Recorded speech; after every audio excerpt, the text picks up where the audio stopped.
God bless CC and its vanilla suburbs.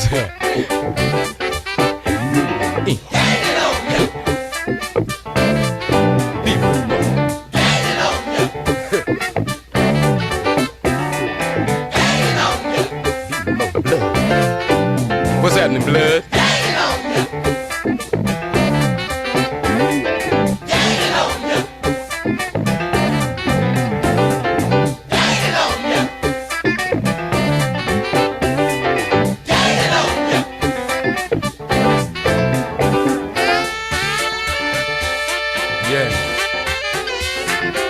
What's happening, Black?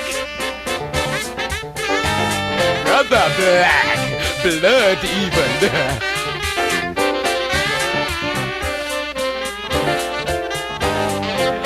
Yeah, just funny, man. Getting down.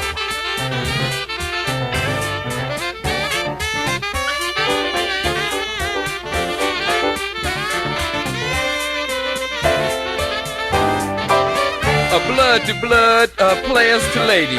The last percentage count was 80. You don't need the bullet when you got the ballot. Are you up for the downstroke, CC? Chocolate City. Are you with me out there? And when they come to march on you, tell them to make sure they got their James Brown pass. And don't be surprised if Ali is in the White House. And Reverend Ike, Secretary of the Treasury. Richard Pryor, Minister of Education. Stevie Wonder, Secretary of Fine Arts. And Miss Aretha Franklin, the First Lady. Are you out there, CC? A chocolate city is no dream. It's my piece of the rock. And I dig you, CC. God bless Chocolate City and its vanilla suburbs. Can y'all get to that? Easing in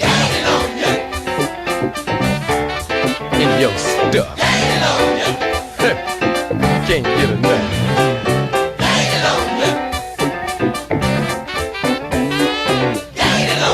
Be more fun. Be more fun. And we funky too. Right on, Chocolate City.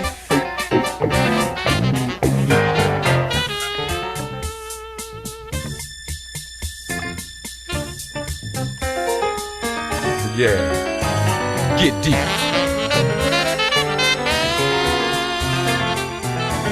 Real deep.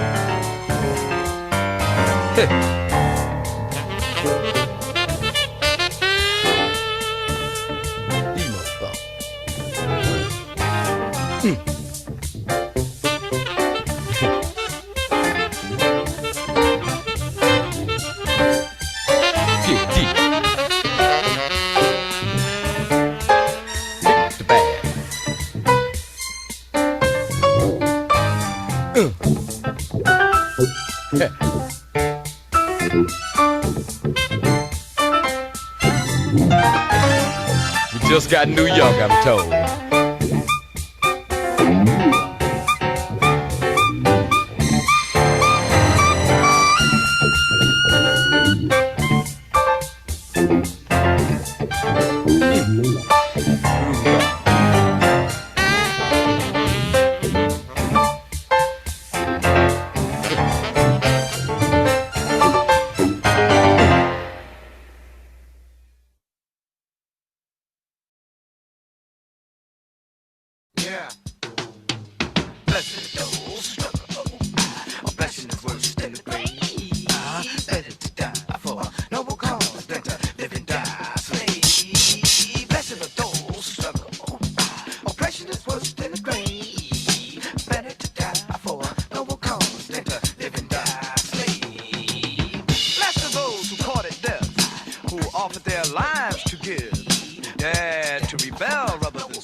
military raid. Strong with their hearts, noble their cause, and great was the price they paid. Blessed are those who struggle. Oppression is worse than the grave. Better to die for a noble cause than to live and die a slave. Blessed are the voices of those who stood up and cried out, let us be free. Like Douglas and Garvey and Sojourner Truth, Du Bois and Drew Ali. Yeah, blessed are those who struggle. Oppression is worse than the grave.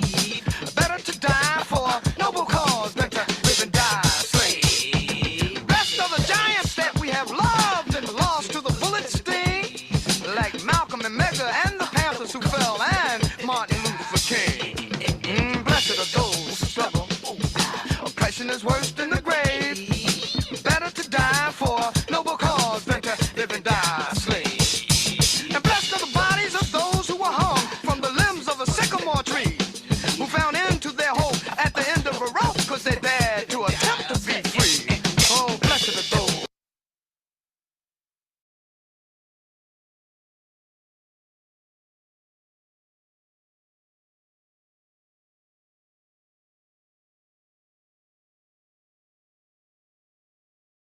Greetings, Aquaba. Hello. We hope that you are well. Hope that you are meeting your highest level of mental, physical, and spiritual strength.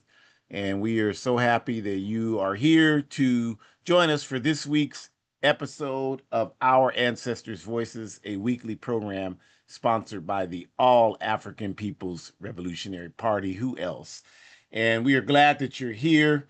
Today's topic: August is the month that we're in, and that, of course, means commemorating the annual institution of Black August, which we do. So we are talking today about the August 21st, 1970 Marin County Courthouse shootout here in California, where we are, which was one of the main incidents that sparked the Black August annual commemoration. So we're going to break down some known components of the Marin County shootout and some components that are not well known, to give you a perspective of what happened that day, why it happened, and what it means for us today. And so we give thanks and honor to the indigenous people of the Western Hemisphere, of course, the rightful caretakers of these lands, who continue their just and righteous struggle to regain their self-determination. And, this is the age of disinformation, right? Disinformation is, I'm not somebody that follows celebrities, but I saw something that the actor Denzel Washington said that really resonated with me. He was asked in an interview, what's the difference between when he first came up acting in the late 70s, early 80s, and today, what's the main difference? And he said, well, the main difference is when I started doing what I do, and everybody that did what they did, you have to be good at it to get recognition. And he talked about now today, you don't have to be good at all. You just have to be loud. You just have to be able to dominate the discussion, even though what you're dominating with is nonsense. And I thought about that, and it made perfect sense to me because, if you scroll through social media, like, you'll find all these people bragging about being ignorant. I don't read no books. Books are for like, you should never brag about being ignorant, but yet this is where we are. So on the result of that is, base things that should be basic, common knowledge and principle, like the Americas belonging to the indigenous people is today, like, there's a question. It's like there's some sort of dispute about that. So it's important to counteract that by always acknowledging, like, this is the land of the indigenous people, the real indigenous people, not confused Africans, not colonial minded Europeans, but the real indigenous people of the Western Hemisphere. This is their land. So it's important. We will always say that, and we will always engage in practices designed to promote that necessary truth. And of course, we honor our African ancestors, and we were saddened here in Sacramento, where I live, to learn of the recent passing of our good brother, Minister Imhotep Al-Kabalan, who has been the longtime minister of the Wosei Community Church here in Sacramento. I've known him for 40 years, and we had a good friendship and mutual respect. And just sorry to hear, one of the things that I respect more than anything is consistency, because, people can run their mouths, but I evaluate things based on consistency. Can you be relied upon to carry out the work that you say is important work that needs to take place? And, I remember back in the 80s when in this particular city, in terms of radical African nationalist politics, it was pretty much the All African People's Revolutionary Party.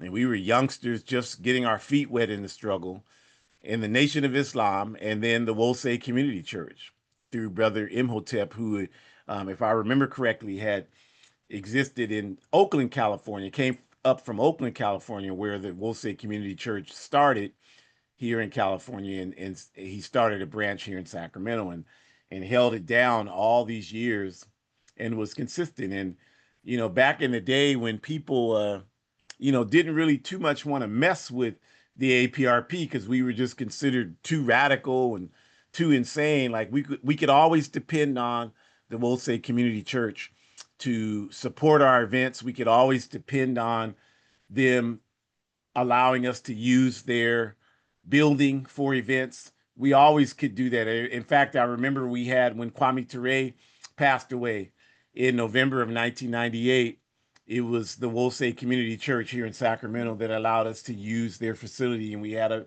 100 some odd people come out so we could pay tribute to the life of Kwame Ture. So big loss by losing Brother Minister Imhotep here, and I'm saddened by it. I feel like when you get to my age, it really feels like it becomes a question of us fighting this war, this unprecedented war we're fighting right now, and the soldiers that we need to fight it are just disappearing, and it's a very alienating feeling for someone like myself. And the only light at the end of the tunnel is that we have youth that we can bring into this struggle, help guide in this struggle, and help prepare them to take it over. So that's how I'm looking at the passing of my good brother, Minister Imhotep here. That this is I'm sure what he would agree with is that we just have to ratchet up the work, get more of our people engaged, more of our people involved, more of our people committed. So we are without question committed to doing that to the absolute best of our ability. And just to give introductions for the day, as we want to dedicate this program today to Brother Minister Imhotep Al-Kabalan. But our Ancestors Voices is again a weekly program sponsored by the All African People's Revolutionary Party, the APRP. And the APRP is a revolutionary, independent, mass Pan-African political party that is based in Africa. And that's just what I'm thinking about, like I'm saying to you all, because I remember back in the day, nobody, at least in this city, it's 1 million people in this metropolitan area that I live in, over 1 million, like 1,000,001 in this metropolitan area. And back in those days, nobody was, the only people talking about Africa were the APRP and the Wolsey Community Church. And it's the biggest crime is to be ungrateful. So we are forever grateful, even though we didn't have the same. They practice and believe in the Kemetic philosophy of Ma'at, which is a beautiful thing. That's not the same as what we do in the APRP. We believe in the ideology of Nkrumahism, Toureism, Cabralism, and the revolutionary African personality. And so we have different approaches. But like Malcolm X said when he was uh, compared to Dr. Martin Luther King, he said we have different approaches. We're trying to achieve the same thing. We just have different ways of getting at it. So the APRP for us, it's building this mass, independent, revolutionary political party that is based in Africa. We see Africa as the national home for all people of African descent, wherever we are in the world. And Pan-Africanism, we see as defined correctly as the revolutionary process that brings us one unified socialist Africa. So that's what we're fighting for. And our work to bring about Pan-Africanism is devised in a strategy that we adhere to in the Handbook of Revolutionary Warfare, written by Kwame Nkrumah, the cover of which is on your screen there. And in that book, Nkrumah lays out the strategy to unite all of the revolutionary Pan-African formations on the ground in Africa who agree with the definition of Pan-Africanism being one unified socialist Africa. That's what makes it revolutionary. In other words, we're not uniting with Umar Johnson, who says he's a Pan-Africanist, but yet is pro-capitalist, pro-patriarchy, pro-homophobia.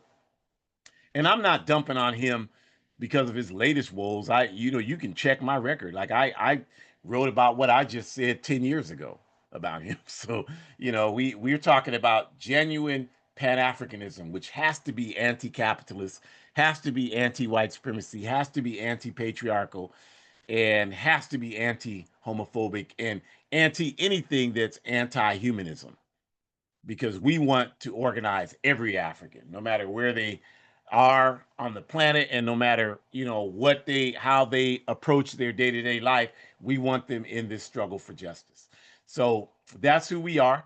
And this program, Our Ancestors' Voices, is hosted each week by myself, Ajamu, and the newly anointed Dr. Shakura Umi. Finished her studies and working to educate our youth at the university. So to get us started, I will turn it over to Shakura. Oh, thank you, Baba Jamu. I appreciate you. Thank you. Greetings, everyone. What's going on? So we are very, very saddened by the loss of our comrade Imhotep, Uncle Imhotep. I appreciate your words, Baba Jamu, and I'll just say I am just determined to continue to, carry the legacy, the spirit that Comrade Imhotep always carried with himself. I just remember him being such a pillar of the community. I definitely felt, like I could go up and talk to him as a young person, and I always felt like he would face my challenges and problems with honor and respect. I never felt like he dismissed me or made me feel less than, which is not as easy for all people to do, especially when it comes to interacting with people of different age groups than them. So I always appreciated that. I definitely remembered seeing him at all the events, the community events, especially the Kwanzaa ones. And I really appreciate the kind of work that he did behind the scenes that I may not even know of, to make sure that people like Africans, but visiting Sacramento or even in Sacramento, just had a space where they could feel like they belonged. The kind of intention and the labor that goes into making sure that those kind of spaces are cultivated and replicated. I am so thankful to you, Comrade Imhotep. And I thank you for continuing to watch over us even today, because as you know, this work is not done. But we thank you for the legacy that you have created, and we're sorry to see you go. It's really hard to accept that you are no longer here. So, yes, I echo what Baba Jamu said. This seminar is dedicated to you, comrade. So, as we talk more about other really incredible ancestors, you all, that we owe and pay homage to, we should start by thinking about how the banking and the insurance industries were built off of chattel slavery, especially in the US. And really, that was one of the first mass incarceration systems. After the end of slavery, the capitalist system created a process where African, indigenous, and even poor European white people were arrested and convicted in discriminatory ways. As a young white activist said it best, quote, "I grew up in the suburbs. Had you come to my high school, you would have seen more drugs, guns, etc., than at any inner city school. The difference, no police were looking for us," end quote. And so I think it's important for us to just start by thinking about, the base, right? This foundation of where we're coming from, because we can easily think about how mass incarceration has progressed and it has changed over time, and even what that looks like today compared to what it looked like back then. But I also think it's important to really emphasize how a lot of the challenges that I think we are facing as a people, and really the position that the party is taking, is that we're really trying to help people understand that unless you have, done some really good research when it comes to understanding what this society has really done in terms of dehumanizing groups that have been deemed as less than, then you're not really in a position to truly understand how much work has been done or how much work is already being done. And to the point where, making comments where you're saying that there's more that needs to be done or there's not enough people doing something. Well, that's an assumption for you to say, because that means that you've already assessed what's already been done. And there's no way for you to have assessed what's been done, because then you wouldn't say that nothing is being done. Did you see what I did there? So I think it's important for us to really think about that, because my favorite part of anything when we think about oppression is always thinking about how the victim, the groups who are victimized, are usually the ones who are exploited the most. And because of them, the empire is able to establish its groundings. That's been the constant denominator throughout any example in time that you can think of. And so, why would the transatlantic slave trade be any different when we think about how banking industries, insurance industries, even to this day, I remember Baba Jama, I don't know if you remember this, but when I was in middle school, I needed to get a lock for my locker so that I could have a place to put my book bag, but also, keep my PE clothes in there. And of course, we went to the store to get the lock. And to this day, I only remember one company, Master Lock. And so I picked it up off the little rack and walked up to my dad. And he was like, "Are there any other ones that you can pick from?" And I'm like, "No," because even the ones that were keys were still made by Master Lock. And I had a combination lock. Not that it mattered, it was still the same company. And I was like, "No." And then he took that opportunity to explain to me the background of Master Lock. And to this day, I still remember that. But also, I did some more research when I was writing my dissertation, and I discovered that not only were they responsible for creating the slave shackles, but they were one of the few companies that still had as much investment when it came to endorsing and manifesting and managing slavery compared to it ending, like the insurance companies, Aetna, and like the banking industries and other things like that. And so it's just really important for us to know our background. If you don't know the background, if you don't know the stories, if you don't know that Master was one of the first companies, Master Lock, to make the shackles, right? If you don't know that, then you're not going to understand why even, 50 some odd years later, 500 plus years later, the great granddaughter, Shukura, needs to pick up a lock. And even then, her dad is trying to educate her to see, is there any way that we don't have to support this company even today, right? Because of all the exploitation and the harm that they have done to our ancestors. So that's really key.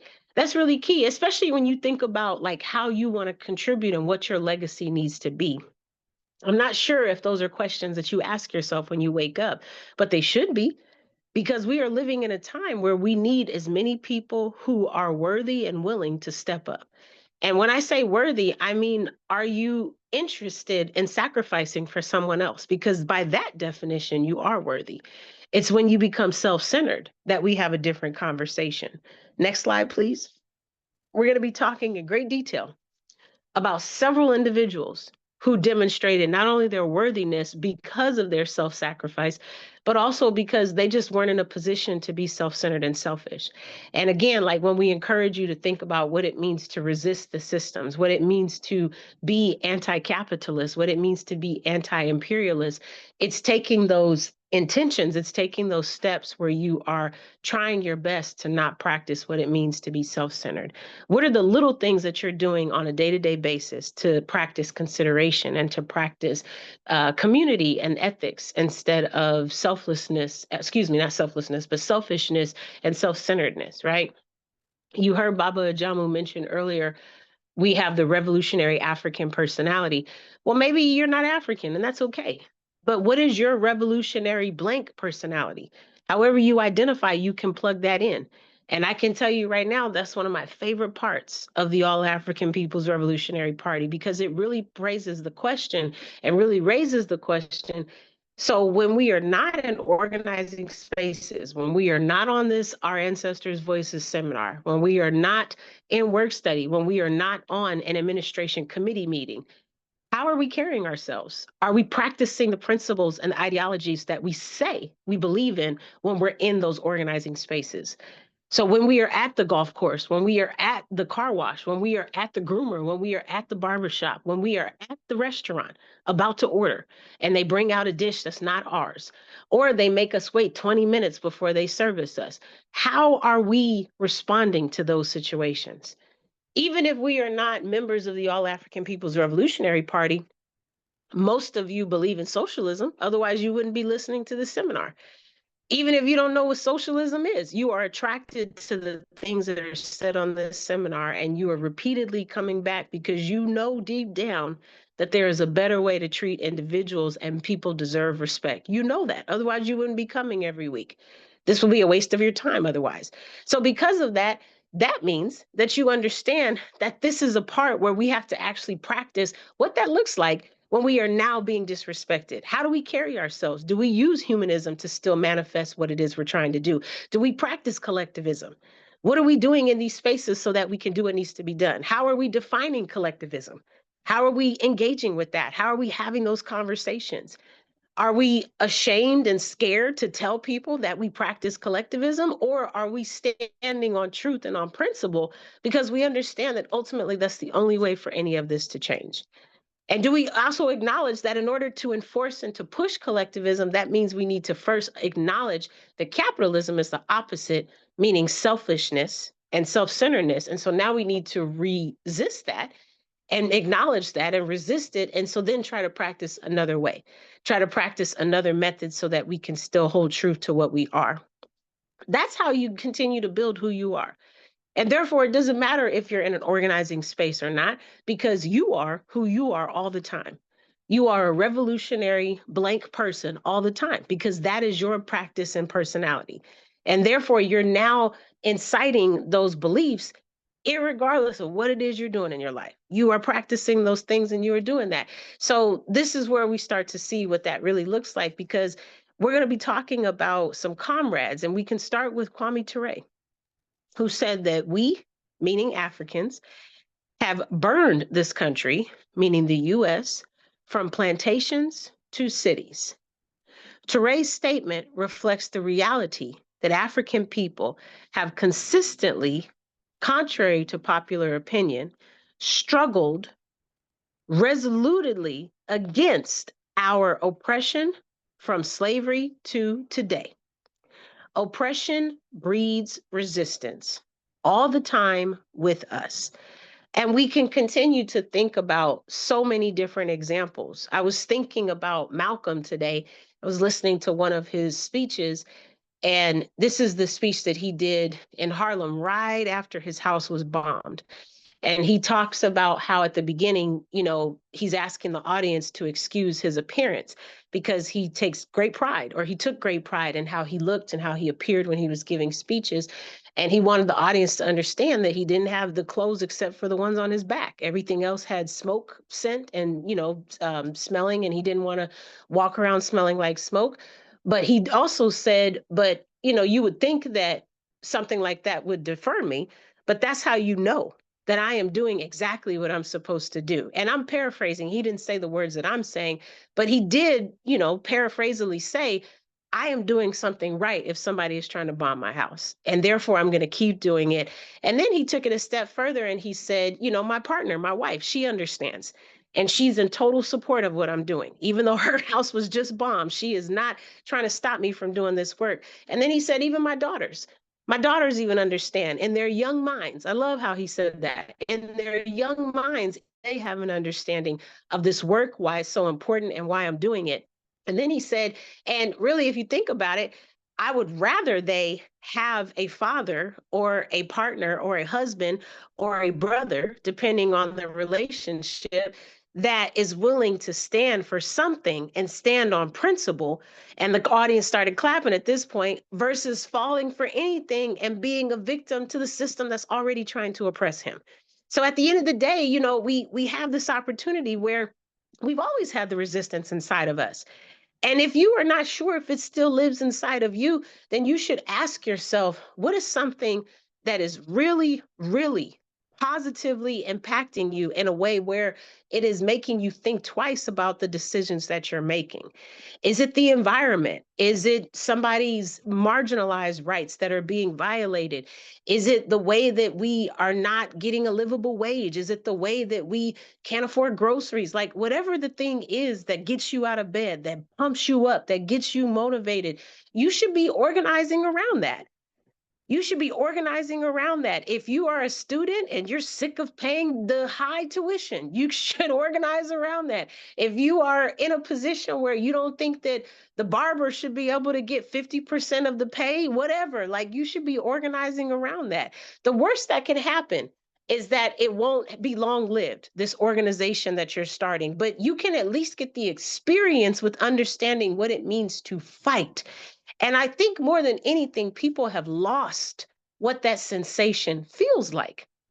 They have lost that. So therefore, they feel tired, they feel hopeless, and they feel like nothing can be done to fix the problem, when that couldn't be farther from the truth. First of all, we would have to research all the things that are already being done to assume that nothing is being done, because that's simply not true. There's several things that are being done. And second of all, even if everything being done doesn't work for you, then that's where you take it a step further and you establish another entity that is still fighting against. I think as long as we have breath in our bodies, we should be resisting, because the minute that we succumb to resisting, that means we are accepting and therefore consenting and permitting the mistreatment, the dehumanization, the unethical practices to take place. And we can't give into that, you all. We cannot give into that. We cannot succumb to it. We cannot fall down. We cannot back down. We have got to stay strong. We have got to stay strong. We owe it to ourselves because we deserve a better life. We owe it to our communities. Our community members deserve a better life. Our families, our children, our parents, our siblings, anybody who deserves a world that is better for them deserves for us to keep fighting. And they may not be ready to join forces with us yet, but that's why we encourage them to support some other kind of way. They could join an organization or they can donate to a Pan-Africanist organization. But there's so many different things that people can do to keep fighting. So we can't give up on that. And if you're not sure, you can think about some of those ancestors that we're about to talk about and that we've already talked about, who again were worthy and were worthy and willing to put their whole life on the line, just so you and I could be on this seminar today talking about them and how they are still influencing us.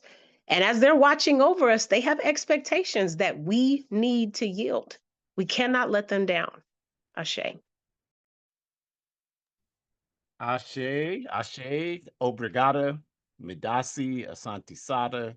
Thank you. Thank you, Shakura. Just for historical accuracy, I just want to note that the speech you referenced that Malcolm gave on February 14th, 1965, he actually was in Detroit. He left New York, where his house was bombed, and got on a plane. I mean, as amazing as that is, after your house is bombed, and went to Detroit, rather. So that's where that speech took place. But we want to talk about getting into August 21st, 1970, the events that led to the Soledad brothers, because that is an important element of what happened during that time. And George Jackson, who is the African on the right side of the picture there, he was a young man from South Los Angeles. At 17 in the 1950s, he was arrested, late 50s, and sent to prison for some, irrelevant activities that they deemed criminal. And he was incarcerated in California all throughout the 1960s. But once he was in prison, he eventually gravitated towards an African who was also in the picture there, named W.L. Nolan. And W.L. Nolan ended up spending a lot of time with George Jackson, helping George learn about the class contradictions within this capitalist society and how it was our responsibility, like Shakur said, to organize against this system. And that's what really, based on all the people who, were there in Soledad, in San Quentin prison, those were the events that really helped radicalize George Jackson and help him form into the person that he eventually became. It was actually W.L. Nolan and George Jackson who were credited with helping found the Black Guerrilla family, who now today the Black Guerrilla family is located in prisons all over the U.S. But back in that day, when it was founded here in California as a prison organization for Africans who are incarcerated to protect and defend themselves. And the Black Guerrilla Family, or the BGF, as they have been known over the years, they practice Swahili, they practice discipline, and they had a mission that was not primarily focused on criminal activity. I'm talking about when it was founded. Eventually, the forces of COINTELPRO, that's a whole different workshop, which we are happy to do, but they came to sabotage a lot of the positive elements of the work of the BGF, and it became that. But all during that time, George Jackson also became a field marshal for the Black Panther Party, right? So this was what George Jackson developed into. On January 13th, 1970, in Soledad Prison, W.O. Nolan was shot and killed during a prison yard uprising between African incarcerated people and European incarcerated people.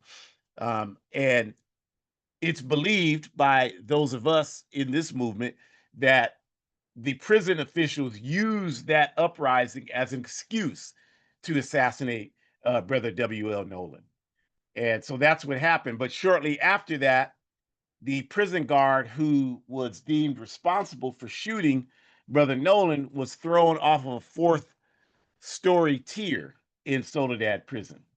And George Jackson and a couple of other incarcerated Africans were accused of killing that prison guard, and they became known as a result of that as the Soledad brothers, right? And so this was what was happening. And I remember, I grew up in San Francisco, so I remember all of this happening because it was right there, right? And so leading up to the courthouse shootout. Now, Johnathan Jackson was George Jackson's younger brother.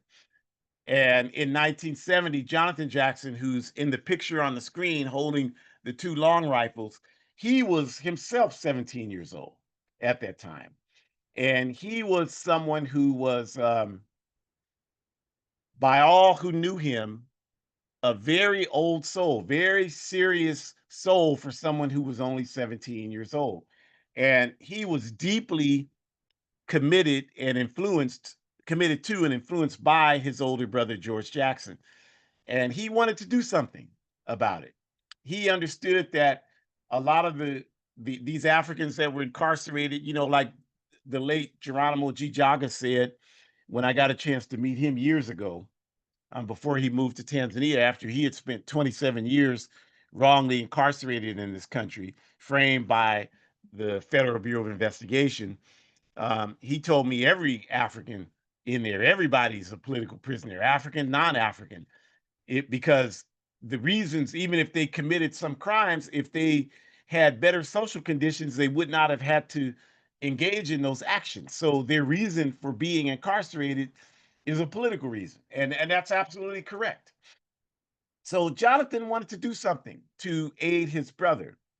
And a couple of people who were connected to the Soledad brother case had a hearing in the Marin County Courthouse. And if you don't know, Marin County is in the Bay Area. It's just over the Golden Gate Bridge, just north of San Francisco. On the southern end of the Golden Gate Bridge, you have the city of San Francisco. On the northern end, you have Marin County.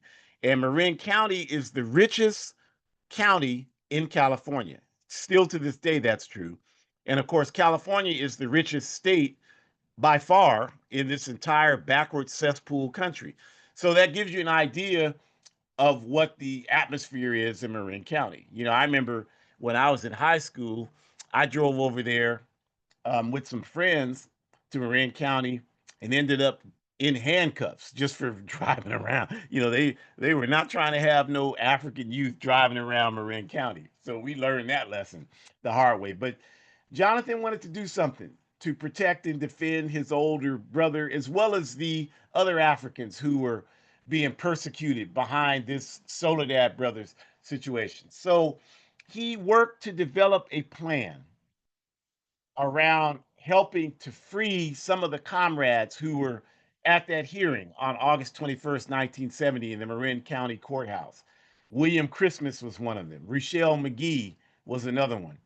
And that was what Johnathan wanted to do. Now, this one of the stories is that the guns that he's holding were registered to Angela Davis. And this whole incident here of the Marin County Courthouse, as well as the murder of George Jackson a year later, August 31st, 1971, these two events are the reason you even know the name Angela Davis, right?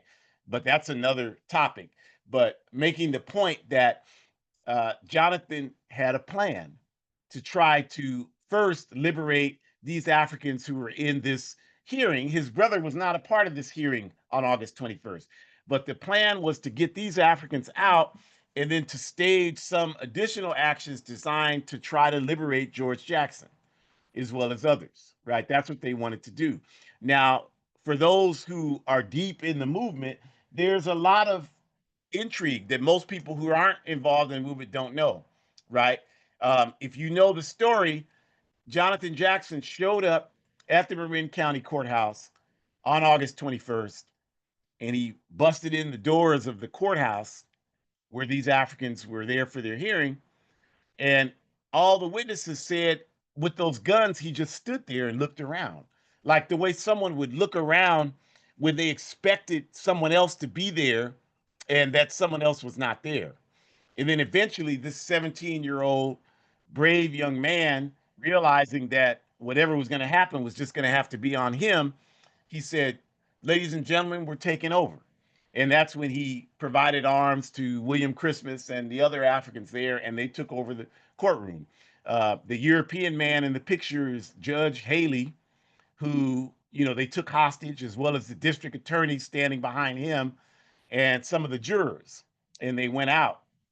But the point I wanted to make about Johnathan coming in the courtroom is some of the, for those of us who were like raised by members of the Black Panther Party and mentored by them, the discussion around this is that the Federal Bureau of Investigation, you got to realize this was 1970, right in the middle of J. Edgar Hoover's counterintelligence program against African liberation movement organizations. And between 1967 and 1971, there were almost 300 actions carried out by the FBI to sabotage the work of African liberation organizations. Some of those actions were carried out against the Republic of New Africa, some of them against the Nation of Islam, some of them against the Revolutionary Action Movement, some of them against the US organization of Dr. Maulana Karenga. But about 80% of those almost 300 actions were carried out against the Black Panther Party in that 4-year period. And because of that, what the discussion is around what happened on August 21st is that the FBI somehow got wind of Johnathan's plan. And instead of stopping it, they wanted to allow it to happen so that they could sabotage it and discredit people affiliated with the Black Panther Party and the African Liberation Movement. And, there are different stories, but one of the stories is that the people that Johnathan was expecting to be in that courtroom to assist him were FBI undercover informants. And so to sabotage that effort, they were not there.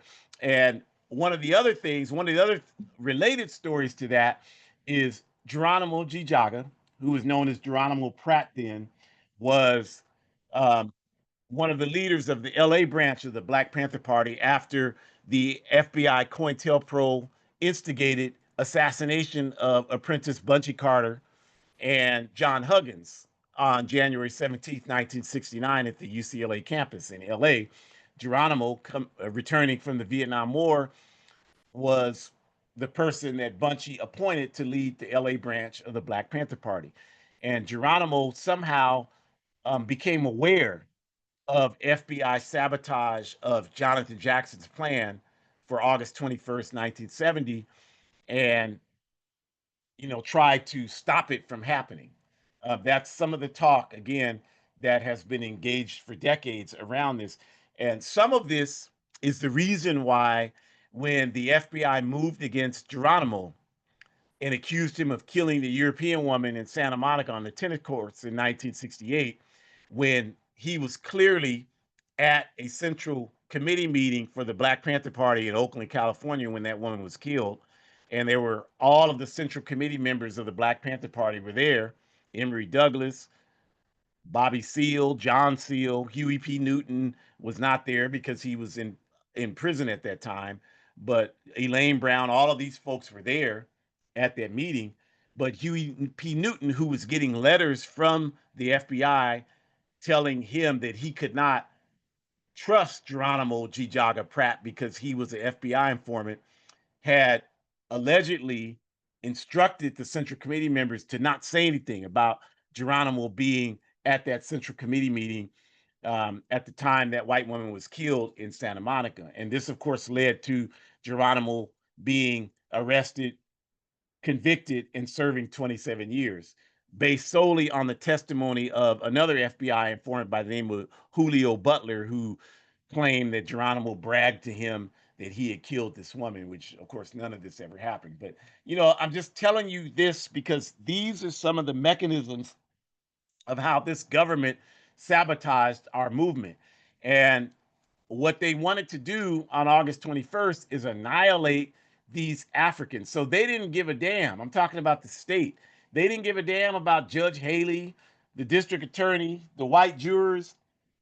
They got in a van with those Europeans, and the police opened fire, riddling the van with bullets, killing Johnathan Jackson, killing William Christmas, killing Judge Haley, and permanently disabling the district attorney and injuring some of the jurors who were there. And so there were 4 people killed overall. And this is what happened on the August 21st, 1970 shootout. And Rochelle McGee was, of course, reapprehended and went on to become probably the longest held uh, person, not even just quote unquote political prisoner, but person, period, in California. 50 years before he, eventually made his physical transition in 2023. But 50 years in prison, over 50 years from that time, Rochelle McGee. So, these are the unfortunate events. And as a young man, again, growing up in San Francisco, I remember this shootout. I remember it like it was yesterday. I remember it on television. I remember seeing the shotgun taped to the European judge's head. Because back in those days, when these types of things would happen, these television stations would broadcast it live. They would never do that today because they don't want you to be inspired by people standing up. And they don't want you to see the forces of the masses of people being victorious. So they never broadcast anything like that live today. But back in that day, 1970, they would do that. And I remember watching it. I remember my dad was watching it, and I was 8 years old, and I was asking him what's going on. I saw these Africans, so I knew it had something to do with our people. I saw they had guns, but you got to understand, I grew up in the Bay Area, the home of the Black Panther Party. So, I didn't grow up with all this accommodationist thinking, this uh, bow down to the system thinking, this cowardly thinking. For me growing up, seeing Africans with guns challenging the system, that was a rational and normal way of life. It was that way for me then, and it's that way for me now. So I asked my dad, like, well, what's going on? And he said, well, he said, those are some of our people. And my dad was a man of very few words. Shakura, that's her grandfather, so she knows that. But all he said was, it's some of our people standing up for our rights, son. And I just sat there and watched. He didn't explain it to me because my father didn't do that. But years later, as I learned about it, I was able to get a much better, I believe, understanding of it and what it meant. And for that reason, I think that this explains to me why this event really began to crystallize people's understanding and respect for uh, Johnathan Jackson, and the developing legacy of Black August. And as I mentioned, a year later, on August 31st, 1971, in San Quentin, uh, they accused George Jackson of trying to climb over a 20-foot wall. Now, George Jackson was a phenomenal man, did 1,000 push-ups a day. I struggle. I do 130 push-ups a day. I'm trying to build up to that. I'm 63 years old, but I'm doing the best I can do. But doing 1,000 push-ups a day. But I don't think he could have scaled a 20-foot wall. And I remember, again, as a child, one of the charges they had against Angela Davis is they accused her of sneaking the gun into the prison that they said George Jackson allegedly had. And they said that she hid the handgun in her afro. And I remember hearing them say that. I heard them say that on the news myself as a young child. And I remember thinking these white folks are crazy, because there's no African that has an afro that thick that they could hold a gun as heavy as a handgun is in the hair. But this is what they were saying on television then. And that, they had to kill George Jackson because he had this gun and he was trying to leap over this 20-foot wall. And so he was shot in the back. He was assassinated. And his murder was consequential because, like Fred Hampton said, you can kill the revolutionary, but you can't kill the revolution. And so, despite the fact Jonathan and other comrades were unsuccessful in 1970, August of 1970, and that George Jackson was executed a year later on August 31st, 1971, these events spotlighted the necessity to organize resistance against the system and to be unafraid. This 17-year-old young man and this 29-year-old young man a year later helped us see the necessity to be unafraid, to challenge the system despite the circumstances that we were dealing with. And these events, of course, helped trigger the Attica uprising in New York, just in September of 1971, where the picture there demonstrates where incarcerated persons from all nationalities, Puerto Ricanos, Europeans, Africans, Asians, united against the prison there in Attica for better prison conditions, and did that, indicated they were inspired by the example of George and Johnathan Jackson. And that's significant because just like at the Marin County Courthouse the year before, the state police, under the direction of Nelson Rockefeller, who was the governor of New York at that time, part of the ruling class capitalist Rockefeller family, the same way they did at the Marin County Courthouse, they just unleashed unprecedented violence against the people incarcerated, even though the prison guards that they took control over all testified that they were treated well. None of them were mistreated at Attica. A lot of them were injured by the police engaging in wholesale violence against the uprising. But this, of course, did more to further escalate the prison rights movement. And, Black August, of course, is a big part of that. So these are the events that really kind of triggered that and made it happen. And so, what we will always say about that is these events, triggered the Attica uprising, but they helped pave the way for further prison resistance, which is helpful fuel in a broader social justice resistance mind frame. So, since we're revolutionary Pan-Africanists, I know there's some people who, they want to look at Black August as just simply a question of George Jackson, Johnathan Jackson, and we respect that. You know, um, I've spent my entire life studying the events of those folks, reading everything I can get my hands on. I have nothing but respect for their contribution. But as revolutionary Pan Africanists, we also have the responsibility to provide as proper context as we can to our struggle for liberation. So for us, it always makes sense to broaden our perspective of the struggle. Our struggle is not just here in the United States of America. Our problem didn't start in the United States of America, so it can never be solved just in the United States of America. No people anywhere in history have made progress disconnecting themselves from their history and their culture. We are African people here. I know there are a number of us who are confused about that.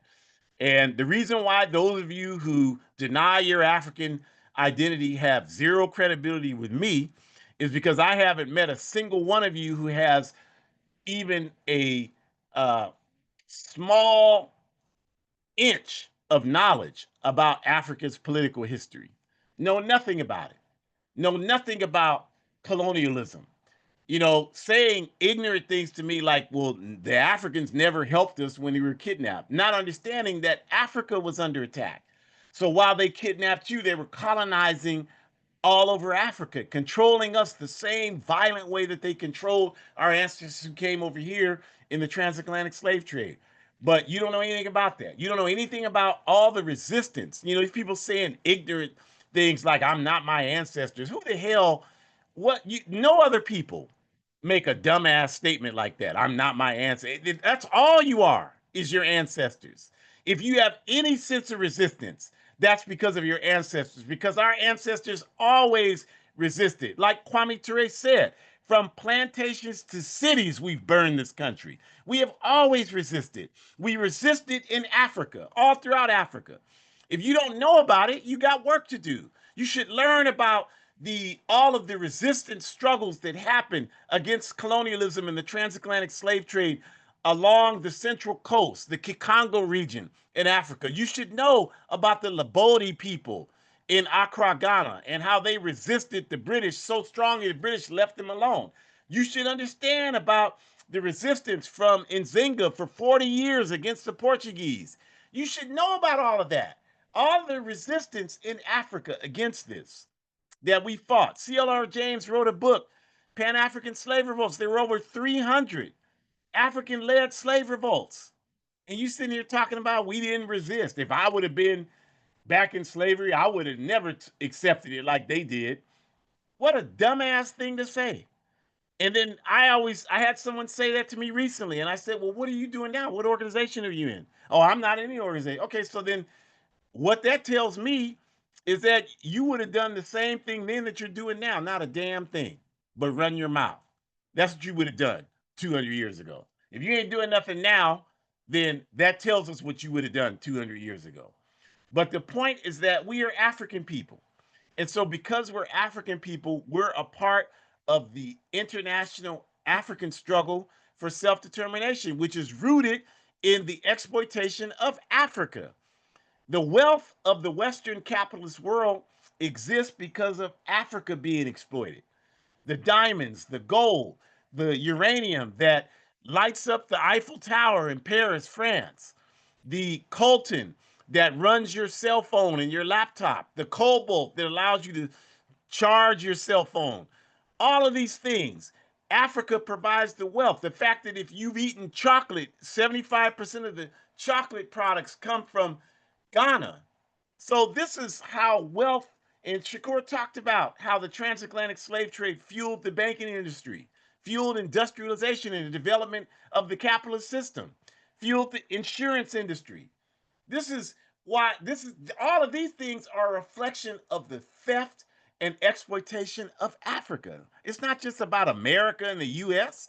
This is just one of the things that happened to us. It's no different than our family members in the Caribbean or South America or anywhere else or in Europe or Canada. It's the same thing.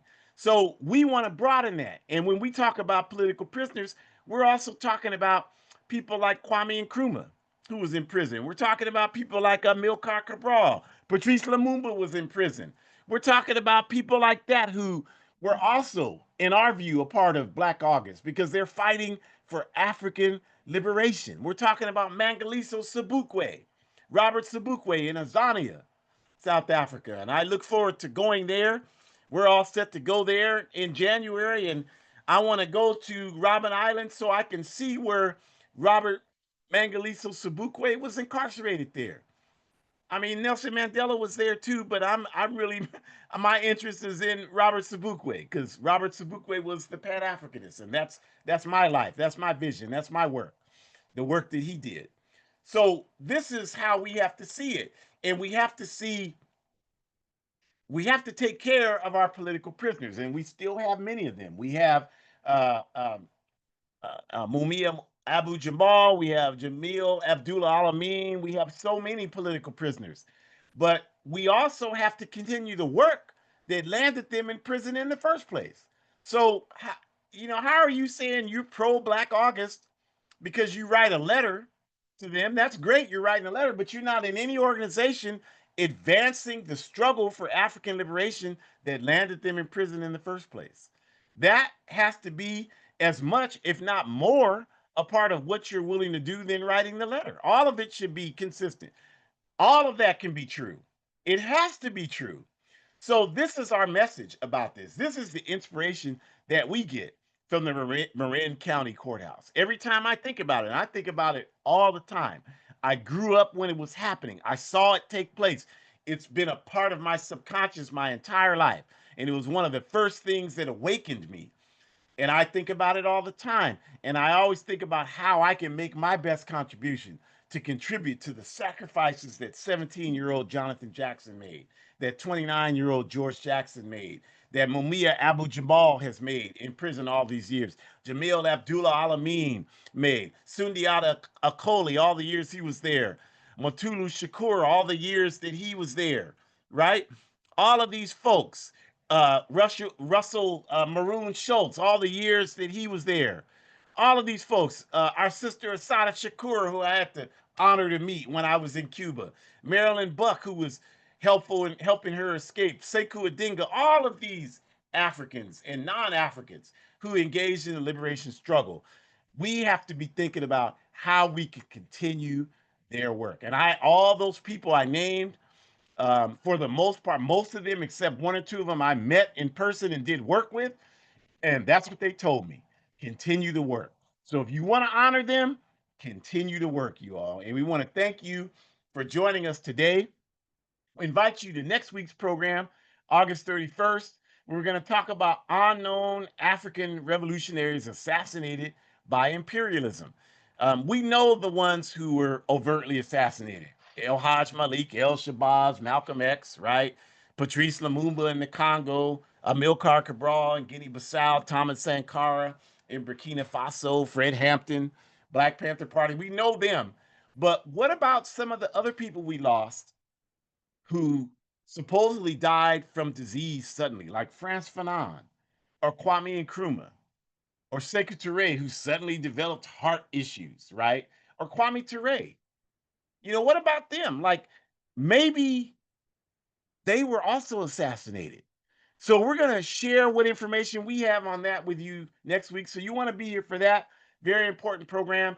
The QR code, the red and white one in the upper left-hand corner, talks about all of the programs of the All African People's Revolutionary Party, these online programs. This is just one of them. We have several of them. So scan that one and check it out. And then we have a Forward Ever shop, you all, where you can order hoodies and clothes that support the African Revolution. So we want to ask you to go there and buy clothes and go to Hood Communist. It's a revolutionary Pan-African blog. You can find out how to get there through that QR code. You should submit articles there. I'm a constant contributor to Hood Communist. Had an article in there last week. So check it out, you all. And then every week we have self-defense, community defense classes here. Again, for the foreseeable future, this program, we're dedicating it to our departed brother here locally, Minister Imhotep Alkebalon, who has been a force of positive African forward progress in this city of Sacramento for decades. I've known him since the 80s, like I mentioned at the top of the program, and just shocked and saddened by his loss. And that's a lot of shoes to fill here in this town. But we're going to continue this work. So we do our self-defense classes every Thursday, 2775 Cottage Way, Unit 15 here in Sacramento, 6 to 8 p.m. All are welcome. We do brief political education, and then we get down with martial arts training. So come through. It's a community effort. If you don't live here, tell somebody you know that is here. If you're here on a Thursday night, then come on through. Join the All African People's Revolutionary Party through aaprp-intl.org. Get connected. And in the bottom right, the white and black QR code, you can become a monthly sponsor as much as you can to our work in the Sahel region in Africa, our work for the All African People's Revolutionary Party in Burkina Faso and Niger. We're buying revolutionary literature so we can create revolutionaries to bring about Pan-Africanism. So become a monthly sponsor and help out with that. And then buy my book, A Guide for Organizing Defense Against White Supremacist, Patriarchal, and Fascist Violence. A Guide for Organizing Defense Against White Supremacist, Patriarchal, and Fascist Violence. Unfortunately, it's only available on Amazon. We use the Master's tools. Don't go to Chevron and put gas in your car and then criticize us for using the Master's tools to liberate our people. We'll use the tool. The book is going all over the world. 100% of the proceeds go towards the anti-fascist work we do here. Like I buy pads for our self-defense classes. So buy the book. It's only $8, and it's a great book in terms of how to organize our people. So thank you for joining us. Enjoy the rest of your day. Forward ever, backwards never.